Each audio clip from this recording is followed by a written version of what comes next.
Sir ticket రేట్లు పెంచాలని చెప్పేసి ప్రభుత్వం దగ్గరికి వచ్చే సినిమా వాళ్ళకి రేవంత్ రెడ్డి గారు ఒక వార్నింగ్ అయితే ఇవ్వడం జరిగిందండి సార్. ఇంతకు ఆయన ఏ వార్నింగ్ ఇచ్చారు? మరి అది సినిమా ఇండస్ట్రీ పైన ఎటువంటి ఎఫెక్ట్ చూపిస్తుంది సార్? నిజానికి ఇదొక ఇంట్రెస్టింగ్ ఆస్పెక్ట్ అని చెప్పొచ్చు. మామూలుగా అయితే రేవంత్ రెడ్డి ఈ మధ్య సినిమా వాళ్ళతో బిహేవియర్ చూసుకున్నప్పుడు ఆయన కొన్ని విషయాల్లో ప్రోగానే ఉన్నాడు. మొన్న కల్కి కూడా ఇక్కడ టికెట్లు పెంచుకోవడానికి అవన్నీ ఇచ్చారు. అయితే ఈ మధ్యలో చిరంజీవి గారు ఏం చేశారంటే ఆయన ఒక వీడియో చేశాడు. అదేంటంటే డ్రగ్స్ వాడద్దు అని అప్పీల్ చేస్తూ ఒక వీడియో చేశాడు. అది ఒక రకంగా సినిమా వాళ్ళ కొంప ముంచిందని చెప్పచ్చు. రేవంత్ రెడ్డి చూసి ఇప్పుడు ఏం చేశాడంటే రేవంత్ రెడ్డి ఒక హెచ్చరిక అనొచ్చు దాన్ని, లేదా ఒక ఆర్డర్ పాస్ చేసినట్టు అనొచ్చు, ఏమైనా అనొచ్చు. అంటే రేవంత్ రెడ్డి చెప్పింది ఏంటంటే ఏ సినిమా తీసినా ఆ సినిమా ప్రొడ్యూసర్లు ఆ నటీనటులతో ఒక సపరేట్గా 2 వీడియోలు చేయాలి. ఒకటి సైబర్ క్రైమ్ చేయొద్దని చెప్తూ దాని మీద అవేర్నెస్ క్రియేట్ చేసే విధంగా ఒక వీడియో చేయాలి.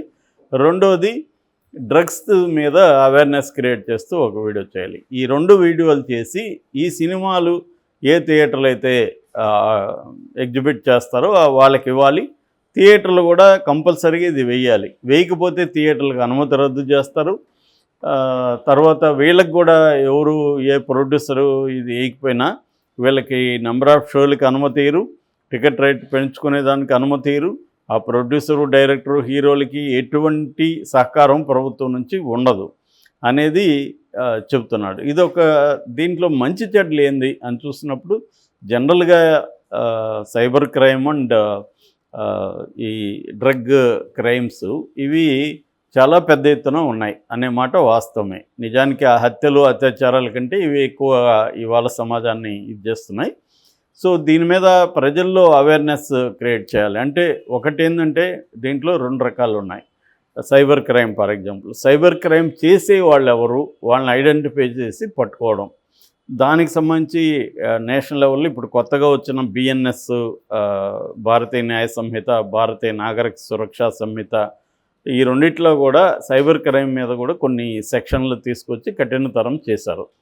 అయితే కంప్లీట్గా సైబర్ క్రైమ్ని పోలీసులు లేకపోతే ఇన్వెస్టిగేటివ్ ఏజెన్సీలు కట్ చేయడం కష్టం. ఎందుకంటే మనం ఆ మధ్య కూడా చూసాము, విశాఖలో నుంచి కొంతమందిని తీసుకెళ్ళిపోయి అక్కడ ఏం చేశారని. సో వేరే దేశాల్లో నుంచి ఈ క్రైమ్ చేస్తున్నారు. సో మన తెలుగు వాళ్ళనే తీసుకెళ్తున్నారు వేరే దేశాల్లో ఉద్యోగాలని చెప్పి, అక్కడ వీళ్ళని బలవంతంగా ఈ క్రైమ్స్, సైబర్ క్రైమ్స్ వీళ్ళ చేత చేయిస్తున్నారు. తెలుగులో మాట్లాడితే మన వాళ్ళు కన్విన్స్ అవుతారు కదా, అట్లా ఏ భాషలో ఆ భాషలోకి తీసుకెళ్ళి విదేశాల్లో ఉద్యోగాలు ఇస్తామని ఇది ఒక పెద్ద ఇంటర్నేషనల్ మాఫియా లాగా పనిచేస్తుంది. కాబట్టి దానంతా అరికట్టడానికి ఒక రాష్ట్ర ప్రభుత్వం లేదా మన దేశ ప్రభుత్వం అంత ఈజీగా సాధ్యం కాదు. అది చాలా వ్యాస్ట్ ప్రాబ్లం. సో రెండవది ఏంటంటే మోసపోకుండా ఉండడం ఎలా అనేది అవేర్నెస్ క్రియేట్ చేయాలి. ఇప్పుడు అందరికీ స్మార్ట్ ఫోన్లు వచ్చేసాయి, అందరూ దాంట్లో బ్యాంక్ అకౌంట్స్ వ్యవహారాలు పెడుతున్నారు.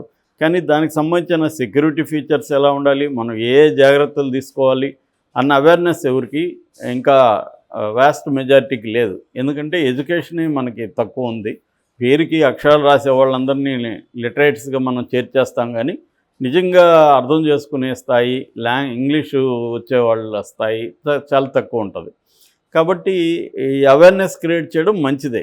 కాకపోతే ఇక్కడ రేవంత్ రెడ్డి అప్రోచ్ ఎలా ఉందంటే, నేను అదేదో రజనీకాంత్ డైలాగ్ ఉంటుంది, దేవుడు శాసిస్తాడు నేను ఫాలో అవుతానని, అరుణాచలం అనుకుంటా. అలాగా నేను శాసిస్తాను మీరు ఫాలో అవ్వండి అన్నట్టు మాట్లాడుతున్నాడు. అది సినిమా వాళ్ళకి కోపంగా ఉంది. ఇంకొక విమర్శ ఏంటంటే, ఇదే జగన్ కానీ ఇలాంటి చేస్తుంటే, లేదా కేసీఆర్ చేస్తుంటే ఎంత పెద్ద స్థాయిలో విమర్శ వచ్చి ఉండేది. అంత అహంకారం సినిమా ఇండస్ట్రీ పట్ల. చిరంజీవికి నమస్తే పెట్టినప్పుడు ఆయన పెట్టలేదనే ఒక ఫోటోని చూపించి పెట్టకుండా ఎందుకు ఆ టైంలో ఆ ఫోటోలో పెట్టినట్టు లేదు. సో దాన్ని చూసే పెద్ద ఎత్తున అవమానం చేశారు చిరంజీవి అని మాట్లాడిన వాళ్ళు. ఇప్పుడు మీ తాడ తీస్తా ఇది కానీ చేయకపోతే మీకు అసలు సహకారం ఇవ్వను, థియేటర్లకు పర్మిషన్ ఇవ్వను, ఈ స్థాయిలో ఈయనే చట్టంలాగా మాట్లాడుతున్నాడు. దీనికి చట్టాలు ఉంటాయి, ప్రతిదానికి అప్పీల్ చేయొచ్చు, తప్పు లేదు. అవేర్నెస్ క్రియేట్ చేయడానికి మీ రోల్ మీరు ప్లే చేయండి అని అప్పీల్ చేయొచ్చు. కానీ కంపల్సరీ సినిమా ఇండస్ట్రీ మీద బర్డన్ ఎందుకు? ఇప్పుడు చిన్న సినిమా, పెద్ద సినిమా వాళ్ళకి ఇది పెద్ద బర్డన్ కాకపోవచ్చు వీడియో షూట్కి. అది చిన్న సినిమా వాళ్ళకి ఒకరోజు కాల్ షీట్ అవుతుంది ఈ 2 తీయాలంటే. ఒకరోజు కాల్ షీట్కి మొత్తం లైట్స్, కెమెరాలు, అవుట్డోర్ యూనిట్, ఆర్టిస్టులు ఇదంతా వాళ్ళకి కనీసం 50,000 నుంచి ₹1,00,000 ఖర్చు అవుతుంది. మరి ఆ డబ్బులు ఎవరు ఇస్తారు వాళ్ళకి? వాళ్ళకేమన్నా వాళ్ళకి మామూలుగా సినిమా తీసి ఫైనలైజ్ అయ్యేసరికే వాళ్ళకి అప్పుల్లోకి వెళ్ళిపోతారు ప్రొడ్యూసర్లు. ఇది ఇంకో బర్డన్, ఎక్స్ట్రా బర్డన్ ఈ 1,00,000. మళ్ళీ దీనికి డబ్బింగ్ చెప్పించాలి, డబ్బింగ్, పోస్ట్ ప్రొడక్షన్, ఎడిటింగ్, ఈ వ్యవహారాలంతా ఉంటాయి. సో 1 నుంచి 2 లక్షల వరకు దీనికి ఖర్చు అవుతుంది. సో ఇది ఎవరిస్తారు అనేది. అట్లాగే థియేటర్లో ఆల్రెడీ థియేటర్లు మేము మా వల్ల కాదురా బాబు అని మూసేసే పరిస్థితిలో ఉన్నారు. వాళ్ళకేదో యాడ్స్ వచ్చే టైంని కూడా నువ్వు దీనియమని చెప్తే ఎలాగా అనేది. అంటే ప్రభుత్వం ఖర్చు పెట్టి దీని మీద అవేర్నెస్ క్రియేట్ చేయాలి.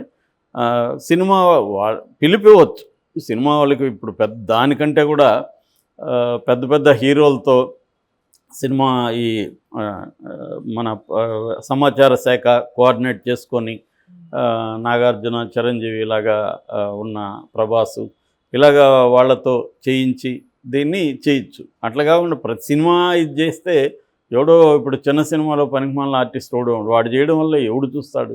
ఆల్రెడీ ఇప్పుడు పొగాకు నిషిద్ధం అంటున్నారు, అది ఎప్పుడు ఇస్తూనే ఉన్నారు. అది వచ్చినప్పుడు అంతా తల్లకి ఎందుకు దించుకుంటున్నారు? ఎందుకంటే అంత ఘోరంగా ఉంది అది, దాన్ని చూడలేక. దానివల్ల ఏమన్నా తగ్గిందా? దీని మీద ఏమి స్టడీస్ కూడా లేవు.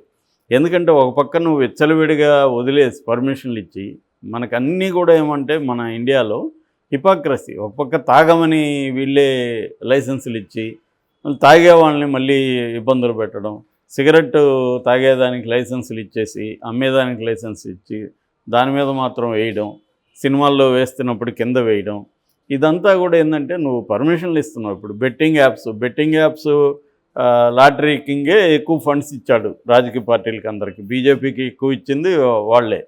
మరి వాళ్ళ దగ్గర ఫండ్ తీసుకొని వాళ్ళ బిజినెస్లకి నువ్వు సహాయం చేస్తూ మళ్ళీ ఆ ప్రోడక్ట్స్ని వాడొద్దని చెప్పి దానికి నువ్వు అవేర్నెస్ క్రియేట్ చేయకపోతే నీ అంత చూస్తా అని వార్నింగ్లు ఇవ్వడం, ఇది ఏమి ప్రజాస్వామ్యం లేకపోతే ఎటువంటి పరిస్థితి అనేది ఇవాళ చర్చకు వచ్చింది. నిజానికి డ్రగ్స్ని కంట్రోల్ చేయడానికి ప్రభుత్వం వైపు నుంచి పోలీసులు కానీ ప్రభుత్వం వైపు నుంచి కానీ సీరియస్గా తీసుకుంటే అసలు డ్రగ్ సప్లైని నువ్వు కట్ చేయకుండా అవేర్నెస్ క్రియేట్ చేస్తానంటే ఏం లాభం? అది అవేర్నెస్తో అయ్యే పని కాదు. డ్రగ్స్ని నువ్వు సప్లైని కట్ చేయాలి.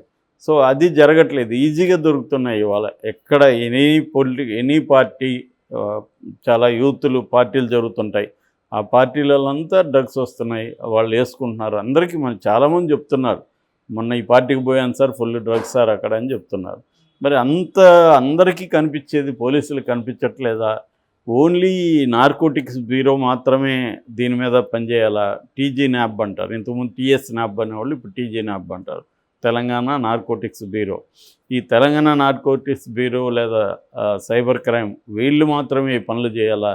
మిగతా లా అండ్ ఆర్డర్ పోలీసులకు కూడా ఇది చేయొచ్చు కదా, ట్రైనింగ్ ఇచ్చి వాళ్ళని కూడా డ్రగ్స్ మీద ఫోకస్ చేస్తే ఎక్కడికక్కడ లోకల్ పోలీస్ స్టేషన్కి అయితే విషయాలు బాగా తెలుస్తాయి ఎక్కడేం జరుగుతుంది. ఎందుకంటే జనరల్గా క్రైమ్లో ఇన్వాల్వ్ అయిన వాళ్ళు ఎక్కువ ఈ డ్రగ్స్ని కూడా ఇచ్చేస్తుంటారు.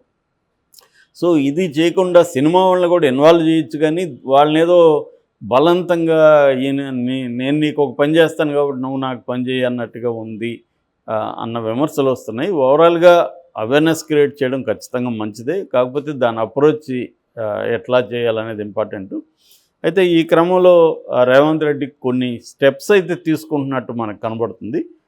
అంటే ఈ డిపార్ట్మెంట్స్కి ఎక్విప్మెంట్లు, కార్లు, వాళ్ళకి వెహికల్స్కి వాటికి ఫండ్ ఇవ్వడం అనేది జరిగింది. నిన్న సైబర్ డిపార్ట్మెంట్ కూడా 14 కార్లు, 54 బైకులు ఇచ్చారు. అట్లాగే టీజీ న్యాబ్ అంటే నార్కోటిక్స్ బ్యూరోకి కూడా 27 కార్లు, 59 బైక్స్ అవి ఇచ్చారు. నిన్న కమాండ్ కంట్రోల్లో రేవంత్ రెడ్డి మాట్లాడారు. సో తగిన సిబ్బందిని పెంచుతాం, తగిన ఇది చేస్తూ ఉన్నాడు. అది ఖచ్చితంగా అది అప్రిషియేట్ చేయాలి రేవంత్ రెడ్డిని ఆ విషయంలో. అట్లాగే పోలీసులకు కూడా ఆయన ఒక బోధించాడు. అదేంటంటే ఫ్రెండ్లీ పోలీస్ అంటే అర్థం ప్రజలకు ఫ్రెండ్లీ అని కానీ క్రిమినల్స్కి ఫ్రెండ్లీ అని కాదు. సో పోలీసులు జాగ్రత్త అని చెప్పాడు. అది దాని మీద దృష్టి పెట్టాలి. ఎందుకంటే పోలీస్ సహకారం లేకుండా కూడా ఏ క్రైము పెద్ద స్థాయిలో జరగదు ఎప్పుడైనా. పోలీసుల వాటాలు పోలీసులకు వెళ్తుంటాయి. ఇప్పుడు పబ్బులు ఇష్టం వచ్చినప్పుడు పబ్బుల నుంచి